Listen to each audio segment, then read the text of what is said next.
coming back here after 3 years. How do you feel the feedback of the crowds and the gigs you had in Europe till now? Oh, it's great.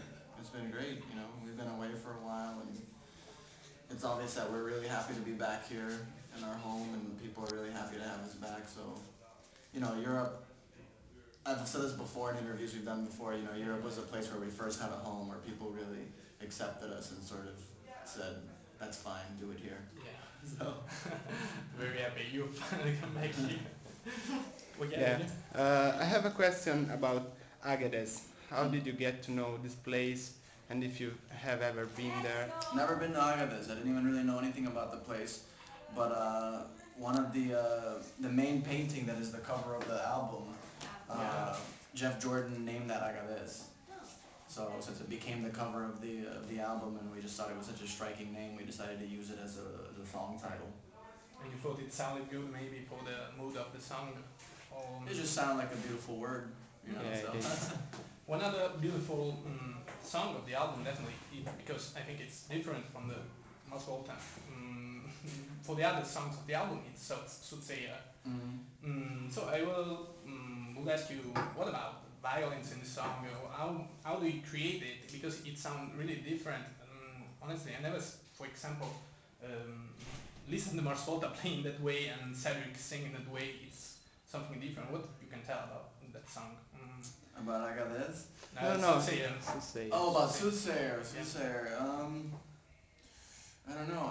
I wrote that when I was in Canada, and at a studio. You know, there was nothing really at the time really special about it, but it just grew to be something really different and beautiful.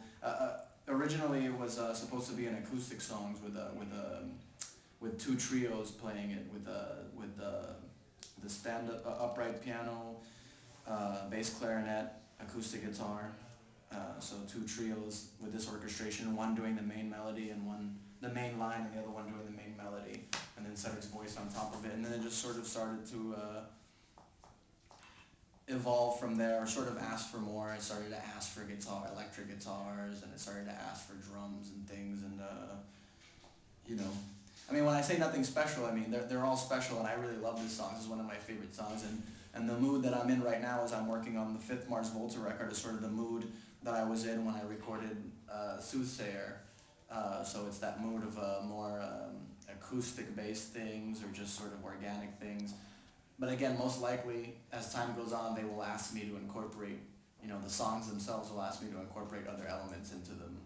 So when I say not special, I mean that, you know, I'm working all the time, so it was just another night in the studio. I had no idea that it was going to grow to be such a, you know, important song for me, because it's probably one of my favorite songs on the record too.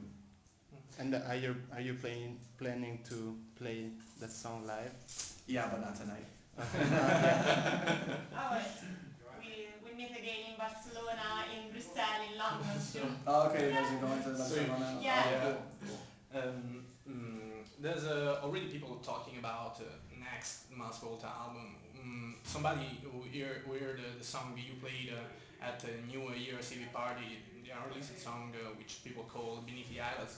And so people think that your album can be an acoustic one. What can you tell us about? The first thing I can tell you about anything is that people don't know anything. That's the first thing. It's just rumors and voices. Yeah. No, I was meant to say. And people have a lot of time on their hands, and people are very bored, and people don't have their own projects, you know, and people don't have their own lives sorted out. The younger people, anyways, they spend a lot of time with doing a lot of bullshit. And so when you lead a life of bullshit, the only thing left to do really is to look to others and to start writing and talking about what they do. You know, to use a very archaic, very old and sexist term, it's what people call like a sewing circle. Have you ever heard this saying? Yeah. And they say the old ladies get together and they have sewing circles. But that's because of the way that the structure is in society of man, and man goes away and works, and woman stays there and doesn't have a life, so they don't have a life. So what can they do besides I'm talking about old sexist structures, right? of all societies, it's built this way, for the man to go out and the woman just to be at home. So when the women are at home and they have nothing to do and they're not able to fulfill themselves and do everything creative and artistic and wonderful that's inside of a woman, then they sit there and they pick on it and they go, oh, look at her, she did this and she did that. And it's the same outside of that. It's the same with anything, with projects, you know. So the people who are sitting there bored, just on their computers with absolutely nothing to do and aren't doing anything proactive in society, they can only talk and write about what others do. So the point I'm trying to make is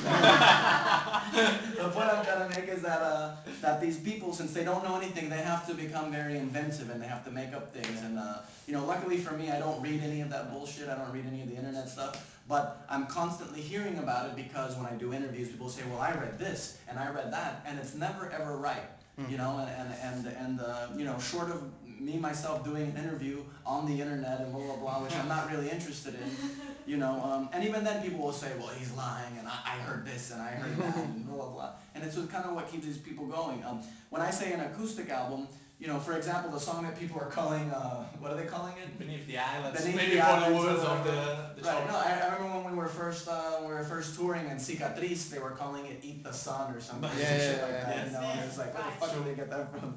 But that, if you listen to the other songs that we did on the acoustically during that time, we did, for example, Miranda and Televators. Now, when we played them at acoustic there on New Year's, they sounded very different. Miranda sounded completely different, does it not, than what it sounded like on the record. And this is to say because we stripped everything away and we made it the simplest. So if you hear something that we did on New Year's with the acoustic guitar, Beneath the Eyelids, that's just the most simplest form that I could arrange it in. The very most simplest thing. Then added to that will be electric guitars and drums and other things that will make it completely different. And when I say that I'm working on an acoustic album, once again, it's that people are so, you know, people just look at the surface level of what you say, and they're not good at seeing the meaning behind the meaning. The own idea of acoustic album. Yeah, it's an inspiration. So if I say acoustic album, it's because I'm inspired by Big Chestnut, I'm inspired by, you know, earthy sounding instruments, and I'm inspired by kind of how Soothsayer started with just acoustic instruments and a very personal vibe. But that doesn't mean that that's it. Like, I say that and then I'm putting it in stone. Like, I can't live like that. Our music isn't like that. My personality isn't like that. That's the influence. And from there, I have to grow and make it something of my own, you know, and sort of add elements. And so the purists and the people, they will say, oh, but he said it was going to be an acoustic album. And there's electronic stuff on here. And I hear these synthesizers and, you know, so it's like, so while I refer to it as our acoustic album, I'm sure it won't end up that way. I'm sure it'll turn into something else. The Mars Volta way of it's like when I did our live album. You know, for me, I made the live album that I would want to hear. And so if I like a group, I want to hear everything about live. So about live, everything means we get on the plane and we travel and we go and the people set up our equipment. So the record starts with screaming babies on a plane because this is how it is, you know, and all the turbulence and people screaming, and then we get there and then there's sound check. And I included conversations that we have on the bus and backstage, all things that I would love to hear if there was a band that I like. And so I put it on there and I made the record that I would love, and then I talk to interviewers and they say, but this is not a live record because you had this sounds from the plane and you put this and that, and this is not truly alive, you know. And it's the purists. The purists will really strangle and ruin everything that is beautiful about free expression and us sort of evolving. Always, you know? the labels. The labels, yeah, putting everything into a box. So since you told us about the acoustic set of New Year's concert, do you plan to maybe include in future a little acoustic set in every Mars Volta gig, or that would be just for some events? Maybe sometimes whenever we feel like it. You know what I mean? It's whenever it's sort of... nothing planned. Yeah, how do you say it? For us you say, si se antoja. Antoja. You know, like if you get a craving. If you get a craving, then you do it. It's like everything else. If you feel like eating chocolate, then you go, oh, today I'm going to eat chocolate. You know, so it's if we crave it.